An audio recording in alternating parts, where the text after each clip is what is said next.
자, 이번 주에 좀 재밌는 일들이 있었어요. 그렇죠. 그나마 정치에 대한 관심이 떨어지는데 재판 과정을 보면 계속 재밌는 일들이 터져요. 네. 그렇죠. 그녀의 웃음소리 무슨 의미였을까? 일단은 그 인간이 유진용 전 장관과 네. 그다음에 누구였죠? 유영하 네. 변호사와의 설전. 그렇죠. 둘 다 한승질해요. 네. 그러니까 일단은 우리가 상황이 굉장히 힘들게 되면은요. 예. 감정을 갖다 분리시키는 걸 심리 기제로 격리라 그래요. 그런 다음에 나의 감정이 격리가 되잖아요. 그러면은 나와 관계된 일인데도 마치 내가 영화를 보듯이 이렇게 객관화돼서 보게 돼요. 그 정신질환의 일종의 그게? 방어 기제라고 해요. 질환까지는 아니요. 나는 늘 그래요, 그게. 지극히 정상적인 거죠. 네. 그런 분들도 가끔 있어요. 자기의 감정을 격리시키고 네. 그것을 영화를 보듯이 보고 있다. 네. 그러니까 그런 분들이 자의식이 강하다 그래요. 상황에 막 친구들이 술 마시고 막 노래방에서 놀고 그러고 있으면요. 예. 그때 같이 노는 게 아니라요. 꼭 보고 있는 사람들이 있어요. 진짜 그런데? 네. 그리고 그 다음날 가르쳐줘요. 넌 이러고 놀았지. 넌 저러고 놀았지. 저러고 놀았지. 이제 그러는 거예요. 아니 근데 거기 한 발 더 나갔고 거기에 즐거워하는 내 모습까지 이렇게 같이 봐요. 그렇죠. 네, 일반적으로 그게 이제 네, 진화된 단계이신 거고요. 자기까지 넣어서 보는 거? 네, 이제 영화를 보다가 내가 다른 사람들 안 그래요? 주연으로 들어가니까. 뭐 그럴 때도 있는데 뭐 네. 일반적으로는 안 그러죠. 네. 그 박근혜 대통령이 그러니까 이제 재판으로부터 본인의 감정을 일정 부분 배제된 상태로 이제 재판을 보게 되는 부분이 있고요. 그게 재밌구나 그게. 네. 그런 다음에 이제 박근혜 전 대통령의 웃음이 네. 지나쳤냐 아니냐 보기 위해서는 다른 사람이 보기에도 그 장면이 웃겼냐가 중요해요. 사실은 우리는 박근혜 전 대통령이 웃었다만 생각하는 거지. 예. 만약에 그 장면에서 법정에 있는 모든 사람들이 저 사람들 왜 저렇게 싸우고 있지? 그러면서 판사도 꼭 참고 웃고 있고 속으로 예. 법정에 있는 모든 사람이 다 웃고 있는데 박근혜 전 대통령도 웃었다. 그러면 그거는 어떤 예. 의미도 특이한 점이 없는 거예요. 사실은 우리가 생각하면 심각하니까 다 웃더라도 웃지 않아야 된다고 생각하지만 재판이 반복되니까 긴장도 풀리고 익숙해지니까 전부 다 웃을 때는 박근혜 전 대통령도 웃을 수 있는 거예요. 그러나 만약에 그 장면에서 다른 사람들은 다 마음속으로도 그 장면이 웃기지 않았어요. 그 싸우는 장면이. 예. 그런데 다른 사람들은 그래도 박근혜 전 대통령의 재판을 박근혜 전 대통령을 갖다 옹호하는 사람이 보러 왔는데 박근혜 전 대통령 그 장면을 보고 웃으면 그 재판 자체를 웃기 때문에 딴 사람들은 못 웃어요. 마음속으로는 웃겨도. 판사도 못 웃어요. 못 웃죠. 판사도 웃고 나중에 이제 우리 판사 출신 변호사를 보면 재판할 때 웃기는 장면들이 너무 많은데 웃을 수 없다는 거예요. 맞아요. 판사 웃으면 정말 안 되죠. 이상한 상황들이 많거든요. 네. 그래서 제 생각에는 솔직히 말씀드리면 그 장면이 한번 우리가 비디오로 떠봐야 되는데 우리가 봐도 좀 웃겼을 수 있어요. 정말 아쉽죠. 우리가 생중계를 봐서 했으면. 웃길 수도 있다는 게 박근혜 대통령의 행동이 웃겼을 거라는 거예요? 아니면 유진영 장관과 유영하 변호사의 다툼이 웃겼다는 거예요? 다툼이 웃겼을 수 있어요. 그 상황에서 근데 아주 분석력 좋게 예리하게 두 사람의 갈등을 본 거 아닐까요? 그렇다 그러면 그거는 이제 박근혜 전 대통령이 거기에 대해서 웃음의 의미가 일반인보다는 하나 더 있는 거예요. 야, 유영하 변호사 평소에 저러더니 예. 여기서도 또 저러네. 이러면 그 웃음의 개인적인 의미가 더해지는 거고요. 야, 유진영 장관 평소랑 다르네. 혹은 마음속으로 저럴 줄 알았어. 네. 우리 최 원장님하고 얘기하면 동네 아줌마들하고 수다 떠는 것 같아 너무 재밌어. 이 교수님 네. 한마디 하시죠. 왜 나오셨어요 오늘? 사실 그 정신분석에서 보면요. 부인과 부정이라는 개념이 있거든요. 그 이제 어떤 현실에 대해서 어떤 태도를 갖느냐. 없어 보면. 제 전공이니까 뭐 좀 알죠 그래도. 그래요? 다른 사람은 좀 많이 알겠죠. 근데 어쨌든 그 부인이 뭐냐 그러면 아예 그 상황 자체가 나하고 관계 없다. 이렇게 생각하는 거예요. 예. 부인이라는 건. 부정이라는 건 이제 그게 대해서 이제 어떤 감정을 어쩔 수 없이 느끼게 될 때 그 감정이 내게 아니다라고 이제 주장하는 거라면 사실 그런 감정을 느끼는 것은 뭐 나답지 않은 행동이라고 생각한다면 부인은 아예 그냥 그게 나하고는 상관없는 일이야라고 두 분이 좀 보는 비슷한 거예요. 얘기네. 그걸 객관화시켜 요즘 저는 박근혜 전 대통령이나 아니면 뭐 지금 또 법정에 출두하고 있는 많은 그 확신범들이 갖고 있는 태도가 약간 부인이 아닌가 싶어요. 그러니까 이게 나하고는 상관없는 일이야라고 근데 생각합니다. 너 니네 뭐 하고 있는 거지? 지금 뭐 하고 있는 거야 눈을 씌운 거 그러니까 아니야? 뭔 쇼를 하고 있는 거야 예. 이렇게 이제 생각을 하는 것이고 나는 내 나름대로 진실을 가지고 있는데 너희들은 그 진실을 알 수가 없어라고 아하. 믿고 있는 거죠. 그래서 웃을 수 있는 거예요 거기서 그 상황에서. 야. 그러니까 이제 사실 판사님들도 보고 있으니까 너무 이제 재밌으니까 이걸 혼자 보시기에는 좀 아깝다고 생각하신 건지. 예. 방영하자. 67.8%가 지금 방영을 하자. 예, 방송을 뭐 다른 하자, 판사님들 좀 궁금하지 않겠어요 지금 예. 못 들어오시는 분도 계시니까. 판사님들만 궁금해 우리도 궁금하지. 그러니까 이제 그래서 국민적 관심이 높으니까 뭐 어허. 공개를 하자 이래 했는데 좀 생중계를 하면 정말 재밌을 거예요. 시청률 확 올라갈 것 같아요. 67.8%가 의미가 네. 있어요. 무슨 의미가 있는지 아세요, 최 원장님? 6, 7, 8이 연결돼서 예. 굉장히 나오기 힘든 숫자인데 나왔어요. 모든 게 다 맞추는 게 드디어 다 모든 게 다 미쳤어. 설명이 돼. 67.8%는 왜 의미가 있냐면 개헌 의석수예요. 3분의 2. 그냥 이 정도면 헌법도 바꿔요? 하는 것이. 아, 그 모든 룰을 다 바꿀 수 있는 기준점을 67.7을 주는 거예요. 그 3분지 2군요? 그렇죠. 아, 네. 그러니까 뭐 독일을 한 거죠. 그래 모든 67.8이 나왔다라고 하는 것은 세상의 모든 룰을 다 바꿀 수 있는 거예요. 그래서 그거를 이제 프레임이라 그래요. 3분지 2라 그러면 딱 알아듣는데요. 예. 67.8이라 그러니까 다들 못 알아듣는 거예요. 그렇죠. 알아들었잖아요. 678. 그러니까 수학적 능력이 뛰어나신 분이신 거예요. 자기가요? 아니요. 여기는 그 연상작용으로 6, 7, 8이니까 연결돼 아. 있으니까 6, 7, 8, 9, 10 그러니까 우리는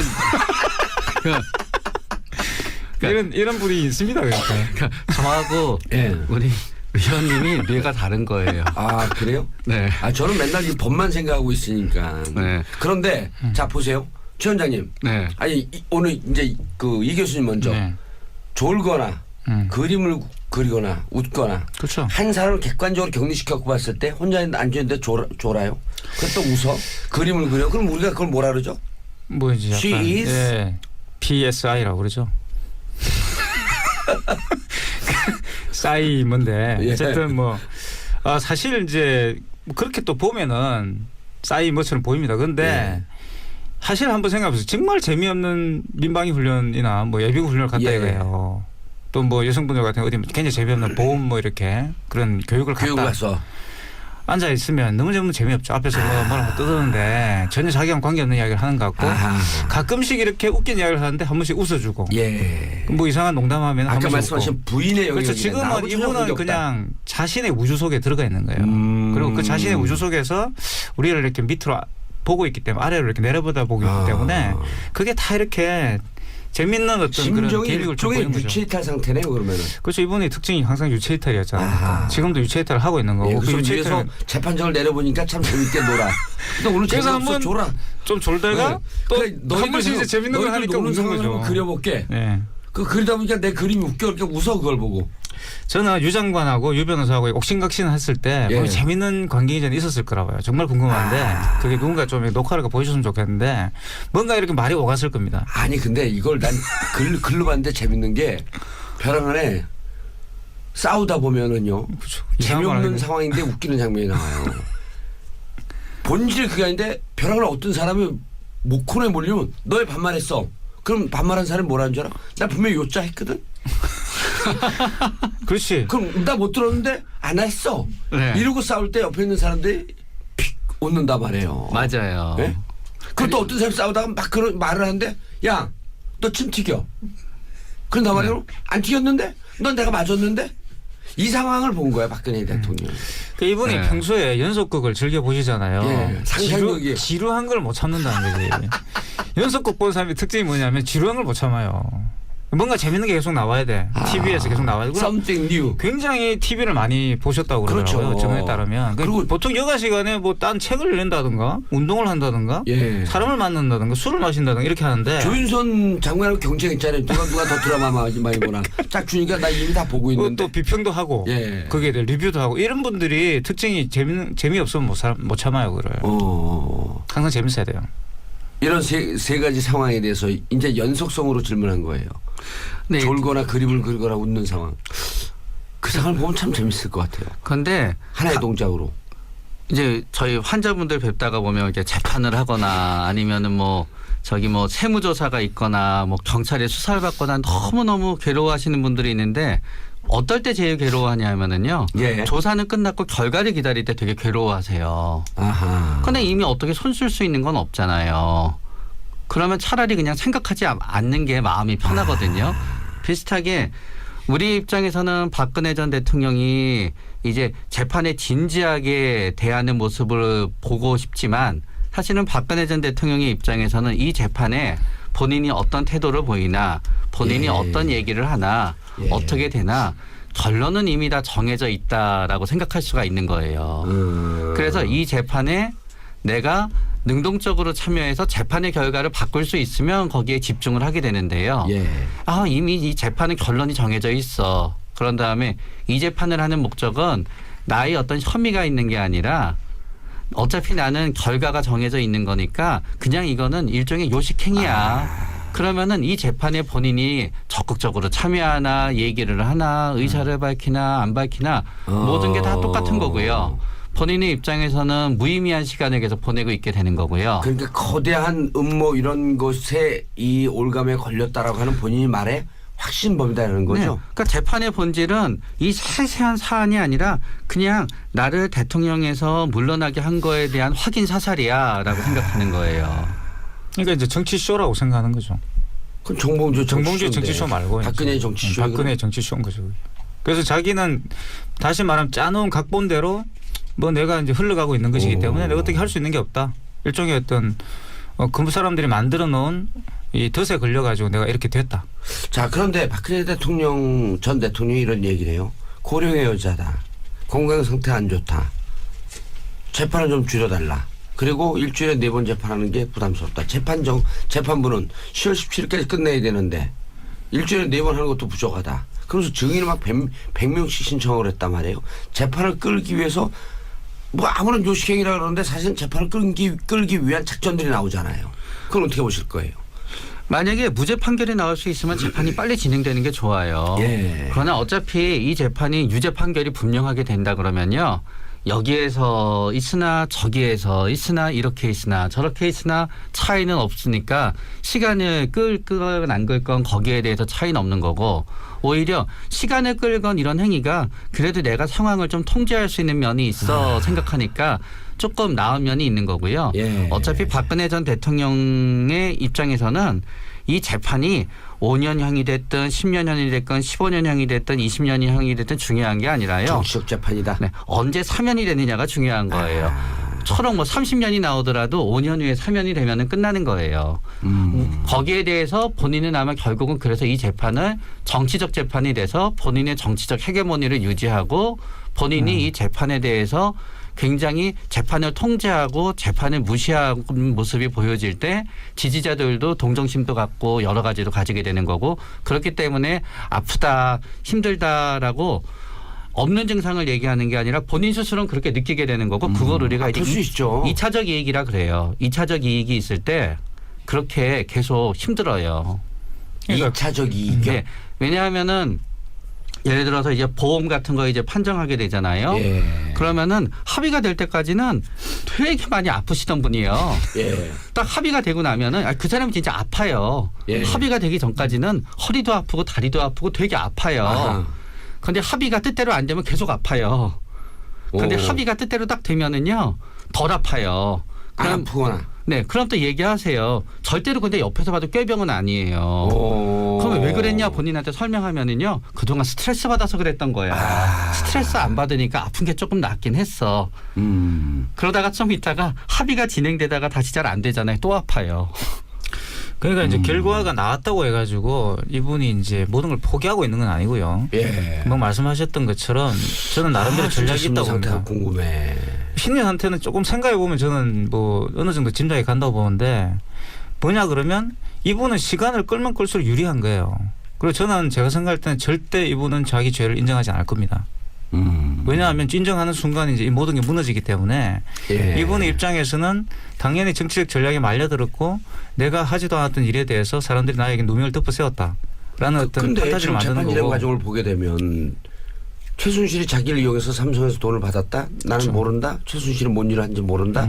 그런데 최순실의 독일 금고지기 이상한 씨 전화번호 001 49 어쩌고저쩌고. 그러니까 증거는 계속 나오고 있죠.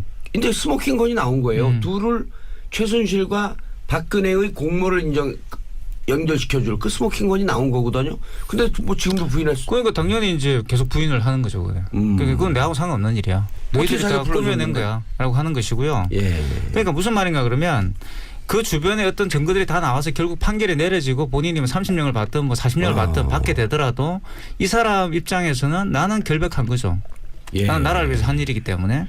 그래서 그렇게 만들어 놓고 그 결과를 가지고서 계속 자기의 순결을 주장하면 결국 시간을 끌면 나중에 어차피 뭐 무슨 어떤 계기가 오면 정치적 자기는 계기가 다시 오겠다. 살아남을 수 있는 거죠. 자, 그런데 닮은 꼴이 있어요. 기춘대왕. 그렇죠. 이분은 또 뭐예요? 그래갖고 재판 과정에 이런 얘기가 나왔어요. 계속 일관되게 부인하다가 법정에 이제 요즘 환자 보고 있구나요. 언제 심장이 멎을 줄 모른다. 모든 사람 언젠가 심장이 멎지 않나요? 언제 심장이 멎을 줄 모른다고 누가 물어봤나요? 근데 이제 이분이 심장 질환이 없고 그 얘기를 하면은 그게 예. 이제 법적으로 좀 이렇게 논리가 빈약한 거고요. 예. 만약에 본인이 과거에 심장 수술을 받은 적이 있고 그런 다음에 심장에 상당한 무리가 갈 수 있는 상황에서 그 얘기를 하면은 예. 법적으로는 논리가 맞는 얘기가 되지요. 예. 심장 질환이 있었던 적이 있어요? 근데 제가 기사를 봤을 때는 예. 본인의 얘기로는 본인의 심장에 스텐트가 상당수가 스텐트가 있어서 심장 수술을 받은 적이 있다라고 본인은 얘기하고 있어요. 예. 그리고 보석을 신청한 거로 알려져 있는 걸 보니까 진단서가 없이 보석을 신청할 수는 그렇죠. 없으니까 예. 심장 질환이 있다는 점은 맞는 것 같고요. 예.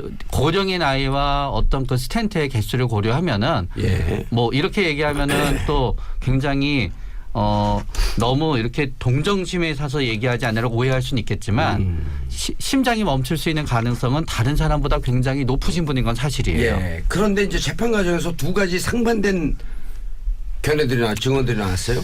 김종 차관이 왕 실장 2015년 1월경에 정윤회 씨와 그의 아내는 잘 있냐. 정윤아 씨 얘기하다가 그 얘기가 나왔다는 거 아니에요? 정윤회 씨와 그의 아내는 잘 있냐. 안부를 물었다고 증언하니까 환자복을 입고 나서 비리비리비리 하던 김기춘 실장이 벌떡 일어나서 기립! 김 전 차관이 착각한 것 같다. 멀쩡한 거지. 뭐. 환자복을 입고 나서 김종 그러니까 차관이 착각한 것 같다. 자, 그럼 이 김종 차관은 최순실과 정윤회의 존재를 알고 물었다라고 이렇게 증언을 한 거라면 법정에서 이 양반도 지금 구속돼 있는 상황 아니에요. 그렇죠. 자, 그런데 또 동시에 정호성 씨는 나와서 뭐라 그랬냐면 존경할 만한 분이다. 업무 처리를 하는 거 보면 멸사봉공의 자세가 딱 몸에 배 있다. 정말 존경할 만한 분이다. 누구 얘기가 사실이에요? 양쪽 얘기가 다 사실인 거예요. 그거를 우리가 이제 네? 에? 다 사실인 거예요. 모든 사람이. 그지 우리가 이제 저는 김기춘 그 전 비서실장의 말이 더 신빙성이 없다고 봅니다. 김종 전 차관이 훨씬 예. 더 말에 왜요? 신뢰했다 보는데 이 김기춘 전 실장은 기본적으로 이 박근혜 전 대통령을 섬기는 사무라이예요. 평소에도 주군주군 불렀다 그러잖아요. 사무라이가 아니라 사무라이. 예, 사무라이입니다. 이 사무라이가 싸우기 아닌데 때문에? 사무라이. 싸움 원래 싸물 애비에서 왔어요. 싸움 애비. 그래서 싸움애비. 싸우는 사람, 싸우는 남자 이런 뜻인데 그래서 이 김 전 차관이 증언한 내용들에 따르면 결국 이제 가장 어떻게 보면 제3자적인 어떤 시선에서 이야기를 한 거잖아요. 이 예. 사람은 최순실이 몰랐다고 이야기했는데 정윤회 씨 그 아내는 잘 있나? 라고 물어봤다는 거. 김 전 차관이 물어봤다는 거고 그게 대해서 김 전 실장 입장에서는 사실 저는 김 전 실장이 지금 취하는 태도는 예. 아니 똑같다고 봅니다. 그러니까 김기춘 전 실장이 취하는 태도는 박근혜 전 대통령과 똑같다고 봐요. 같이 가는 거죠. 그러니까 모든 것을 부인하는 모든 것을 부인하고. 전략이라는 거죠. 그러면 이 모든 것을 부인하는 사람이 말, 예. 이 사실은 더 신빙성이 떨어진다는 거죠. 최 원장님 궁금한 게 있어요. 네. 그 거짓말을 계속 하잖아요 법정에서. 네. 그걸 의학적으로 이제 많이 발달됐잖아요. 무슨 그 인공지능도 나오는데 뇌파 뭐 이런 걸 해갖고 의학적으로 입증할 수 있는 방법은 없어요? 아직은 없어요. 예. 100%는 없어요. 왜냐하면은 거짓말 우리 탐지기가 과학 전문 기자 나오는데 물어볼까요? 물어봐도 저랑 비슷하게 거짓말 얘기하게 탐지기는 돼요. 법정 효력이 아마 있죠. 그분도 저한테 아직까지. 물어봐요. 아, 왜 벼랑간 빈정상하게 벼랑간 보러 가세요? 그러니까 이제 없어요? 네, 그러니까 진짜 없어요? 거짓말 탐지기는 왜 법정에서 증거 능력이 없어요? 왜냐하면 거짓말 자체를 잡아내는 게 아니라요. 아, 그렇게 추론하는. 네. 이게 이론은 간단히 말씀드리면 이래요. 거짓말 탐지기 받아보게 되면은요. 예. 받아보진 마세요. 그런 일이 생기면 좋지는 않아요. 나 이제 아니, 거짓말 탐지기 자체를 이렇게 받는 거예요. 집에 항상 기계를 받는 거예요, 구비해놓고, 기계를. 아, 기계를요? 집에 구비해놓고 예. 네. 한 문제 하면 예. 좋죠. 그러면 처음에 한 30분에서 한 40분 동안요. 뻔한 걸 물어요. 당신 이름은 정봉주입니까? 그러면 네 하시겠지요. 아니요, 그래야죠. 정봉주가 내 안에 빙이 됐습니다. 아, 그래? 네. 어쨌든 이렇게 묻고요. 예. 그런 다음에 생체증으로 비교만 딱 하는 거기 때문에요. 그게 뭔가 평소와 다른 반응이 나왔다는 거지 그 사람이 예. 거짓말이라는 건 잡지 못해요. 근데 미래형 거짓말 탐지기가 나중에 개발되긴 해요. 거의 개발 단계에 있긴 해요. 예. 거짓말 탐지기는 흐름만 보는 거기 때문에 증거 능력이 있을 수 없다. 흐름 그거랑은 달라요. 예. 그거랑은 다르게 그러니까 거짓말했을 때 생체지구가 심장이 생체지구. 빨라지고 아하. 이런 것만 보는 거지 그 사람이 심장이 알겠습니다. 빨라진 이유가 거짓말 때문이 아닐 수도 있는 거죠. 알겠습니다. 정봉주의 정치쇼 마치고 저는 내일 다시 10시 30분에 찾아뵙겠습니다. 아예 그 상황 자체가 나하고 관계없다. 이렇게 생각하는 거예요. 예. 부인이라는 건. 부정이라는 건 이제 그게 대해서 이제 어떤 감정을 어쩔 수 없이 느끼게 될 때 그 감정이 내게 아니다라고 이제 주장하는 거라면 사실 그런 감정을 느끼는 것은 뭐 나답지 않은 행동이라고 생각한다면 부인은 아예 그냥 그게 나하고는 상관없는 일이야라고 두 분이 좀 보는 비슷한 거예요. 얘기네. 그거 객관해서 요즘 저는 보면. 박근혜 대통령 전 대통령이나 아니면 뭐 지금 또 법정에 출두하고 있는 많은 그 확신범들이 갖고 있는 태도가 약간 부인이 아닌가 싶어요. 그러니까 이게 나하고는 상관없는 일이야라고 근데 생각합니다. 너 니네 뭐 하고 있는 거지? 지금 뭐 하고 있는 거야 눈 씌운 거 그러니까 아니야? 뭔 쇼를 하고 있는 거야 예. 이렇게 이제 생각을 하는 것이고 나는 내 나름대로 진실을 가지고 있는데 너희들은 그 진실을 알 수가 없어라고 아하. 믿고 있는 거죠. 그래서 웃을 수 있는 거예요 거기서 그 상황에서. 야. 그러니까 이제 사실 판사님들도 보고 있으니까 너무 이제 재밌으니까 이걸 혼자 보시기에는 좀 아깝다고 생각하신 건지. 예. 방영하자. 67.8%가 지금 방영을 하자. 예, 방송을 뭐 다른 하자, 이거. 판사님도 좀 궁금하지 않겠어요 지금 예. 못 들어오시는 분도 계시니까. 판사님들만 궁금해, 우리도 궁금해. 그러니까 이제 그래서 국민적 관심이 높으니까 뭐 어허. 공개를 하자 이래 했는데 좀 생중계를 하면 정말 재밌을 거예요. 시청률 확 올라갈 것 같아요. 67.8%가 의미가 네. 있어요. 무슨 의미가 있는지 아세요, 최 원장님? 6, 7, 8이 연결돼서 예. 굉장히 나오기 힘든 숫자인데 나왔어요. 모든 게 다 맞추는 게 드디어 다 모든 게 다 미쳤어. 설명이 돼. 67.8%는 왜 의미가 있냐면 개헌 의석수예요. 3분의 2. 그냥 이제 이 정도 같이 봐요. 그렇죠. 네, 일반적으로 그게 이제 네, 진화된 단계이신 거고요. 자기까지 넣어서 보는 거. 네, 이제 영화를 보다가 내가 다른 사람들 안 그래요? 주연으로 들어가니까. 뭐 그럴 때도 있는데 뭐 네. 일반적으로는 안 그렇죠. 오, 네. 아까 박근혜 대통령이 그러니까 이제 재판으로부터 본인의 감정을 일정 부분 배제된 상태로 이제 재판을 보게 되는 부분이 있고요. 그러니까 재밌구나 그게. 네. 그런 다음에 이제 박근혜 전 대통령의 웃음이 네. 지나쳤냐 아니냐 보기 위해서는 다른 사람이 보기에도 그 장면이 웃겼냐가 중요해요. 오. 사실은 우리는 박근혜 전 대통령이 웃었다만 생각하는 거지. 예. 만약에 그 장면에서 법정에 있는 모든 사람들이 저 사람들 왜 저렇게 싸우고 있지? 그러면서 법 판사도 꼭 참고 웃고 있고 속으로 예. 법정에 있는 모든 사람이 다 웃고 있는데 박근혜 전 대통령도 웃었다. 그러면 그거는 어떤 예. 의미도 특이한 점이 없는 거예요. 사실은 아. 우리가 생각하면 심각하니까 다 웃더라도 웃지 않아야 된다고 생각하지만 재판이 반복되니까 긴장도 풀리고 익숙해지니까 전부 다 웃을 때는 박근혜 전 대통령도 웃을 수 있는 거예요. 그러나 만약에 그 장면에서 다른 사람들은 다 마음속으로도 그 장면이 웃기지 않았어요. 그 싸우는 장면이. 예. 그런데 다른 사람들은 그래도 박근혜 전 대통령의 재판을 박근혜 전 대통령을 갖다 옹호하는 사람이 보러 왔는데 박근혜 전 대통령 그 장면을 보고 자, 이번 주에 좀 재밌는 일들이 있었어요. 그렇죠. 그나마 정치에 대한 관심이 떨어지는데 재판 과정을 보면 계속 재밌는 일들이 터져요. 네. 그렇죠. 그녀의 웃음소리 무슨 의미였을까? 일단은 그 인간이 유진용 전 장관과 네. 그다음에 누구였죠? 유영하 네. 변호사와의 설전. 그렇죠. 둘 다 한승질해요. 네. 그러니까 일단은 우리가 상황이 굉장히 힘들게 되면은요. 예. 감정을 갖다 분리시키는 걸 심리 기제로 격리라 그래요. 그런 다음에 나의 감정이 격리가 되잖아요. 그러면은 나와 관계된 일인데도 마치 내가 영화를 보듯이 이렇게 객관화돼서 보게 돼요.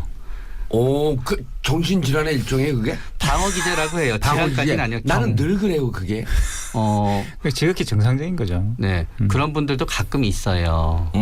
자기의 감정을 격리시키고 네. 그것을 영화를 보듯이 보고 있다. 네. 네, 그러니까 그런 분들이 자의식이 강하다 그래요.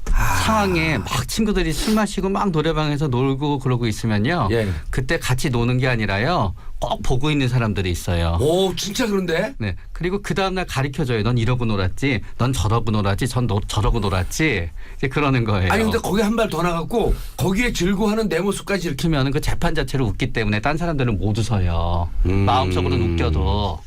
판사도 못 웃어요. 못 웃으면 웃죠. 판사도 웃고 나중에 이제 우리 판사 출신 변호사를 보면 재판할 때 웃기는 장면들이 너무 많은데 웃을 수 없다는 거예요. 맞아요. 판사 웃으면 안 정말 되죠. 이상한 상황들이 많거든요. 네. 네. 그래서 제 생각에는 솔직히 말씀드리면 그 장면이 야. 한번 우리가 비디오로 떠봐야 되는데 우리가 봐도 좀 웃겼을 수 있어요. 정말 아쉽죠. 아니, 우리가 생중계를 봐서 했으면. 웃길 수도 있다는 게 박근혜 대통령의 행동이 웃겼을 거라는 거예요? 아니면 유진영 장관과 유영하 변호사의 다툼이 웃겼다는 거예요? 다툼이 웃겼을 수 있어요. 그 상황에서 근데 아주 분석력 좋게 예리하게 두 사람의 갈등을 본 거 아닐까요? 그렇다 그러면 그거는 이제 박근혜 전 대통령이 거기에 대해서 웃음의 의미가 일반인보다 하나 더 있는 거예요. 야, 유영하 변호사 평소에 저러더니 예. 여기서도 또 저러네. 이러면 그 웃음의 개인적인 의미가 더해지는 거고요. 야, 유진영 장관 평소랑 다르네. 혹은 마음속으로 아우 저럴 줄 알았어. 저럴 줄 알았어. 네. 우리 최 원장님하고 얘기하면 동네 아줌마들하고 수다 떠는 것 같이 너무 재밌어. 이 교수님 네. 한마디 하시죠. 왜 나오셨어요 오늘? 사실 그 정신분석에서 보면요. 부인과 부정이라는 개념이 있거든요. 그 이제 어떤 현실에 대해서 어떤 태도를 모르는 게 갖느냐. 없어 보면. 제 전공이니까 뭐 좀 알죠 그래도. 아, 그래요? 다른 사람은 좀 많이 알겠죠. 근데 어쨌든 그 부인이 뭐냐 그러면 그럼 과거주의성이 헌법도 바꿔요? 하는 것이. 그 모든 룰을 다 바꿀 수 있는 기준점을 67.7을 주는 거예요. 그 3분지 2군요? 그렇죠. 네. 그러니까 뭐 독일을 한 거죠. 그리고 모든 67.8이 나왔다라고 하는 것은 세상의 모든 룰을 다 바꿀 수 있는 거예요. 그래서 그거를 이제 프레임이라 그래요. 3분지 2라 그러면 딱 알아듣는데요. 예. 67.8이라 그러니까 다들 못 알아듣는 거예요. 그렇죠. 알아들었잖아요. 678. 그러니까 수학적 능력이 뛰어나신 분이신 거예요. 자기가요? 아니요. 여기는 그 연상작용으로 6, 7, 8이니까 연결돼 있으니까 6, 7, 8, 9, 10. 그러니까 우리는 이런 분이 있습니다. 그러니까. 저하고 예. 우리 의원님이 뇌가 다른 거예요. 아, 그래요? 네. 저는 맨날 이 법만 생각하고 있으니까. 네. 그런데 자 보세요. 최 원장님. 네. 아니 오늘 이제 그 이 교수님 먼저 네. 졸거나 그림을 그리거나 웃거나 그렇죠. 한 사람을 객관적으로 격리시켜서 봤을 때 혼자 앉아있는데 졸아요. 그래서 또 웃어. 그림을 그려. 그럼 우리가 그걸 뭐라 그러죠? 뭐지? She is? PSI라고 그러죠. 싸이 뭔데 예. 어쨌든 뭐 사실 이제 그렇게 또 보면은 싸이 뭐처럼 보입니다. 근데 예. 사실 한번 생각해보세요. 정말 재미없는 민방위 훈련이나 뭐 예비군 훈련을 갔다 예. 이거예요. 또 뭐 여성분들 같은 어디 굉장히 재미없는 보험 뭐